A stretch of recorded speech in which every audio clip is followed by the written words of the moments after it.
আসন বন্টন ইস্যুতে সংসদ অচলের আশঙ্কা। লোকসভায় আলাদা করা হলো সুদীপ বন্দ্যোপাধ্যায়ের আসন। তৃণমূল সাংসদদের থেকে আলাদা সুদীপ বন্দ্যোপাধ্যায়ের আসন। লোকসভায় আসন বন্টন ইস্যুতে প্রতিবাদে তৃণমূল সোমবার নির্দিষ্ট আসনে বসবেন না তৃণমূল সাংসদরা। লোকসভায় আসন বন্টন ইস্যুতে ক্ষুব্ধ কংগ্রেসও। আসন বন্টন ইস্যুতে স্পিকারকে চিঠি সুদীপ বন্দ্যোপাধ্যায়ের, সিদ্ধান্ত প্রত্যাহার না হওয়া পর্যন্ত প্রতিবাদ জারি তৃণমূলের।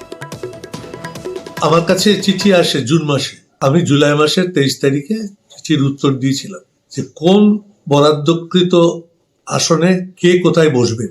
মেল আসে, অদ্ভুত একটা বসার পরিকল্পনা, যেখানে আমার পাশে অখিলেশ যাদবকে আসন দিয়েছে। তার পেছনের সারিতে যখন তাকাচ্ছি তখন একজনও তৃণমূলের সাংসদের নাম আমি দেখতে পেলাম না। আমি যদি আমার পিছনে আমার মুখ্য সচেতককে না পাই, আমি যদি আমার অন্যান্য সাংসদদেরকে না পাই, তাহলে আমি তাদেরকে সেখানে নির্দেশ দিয়ে লোকসভা চলাকালীন হাউস চালাবো কি করে? কখনো এমন হয়নি যে নেতা এক জায়গায় বসছে আর তার সাংসদরা অন্য ব্লকে গিয়ে বসছে।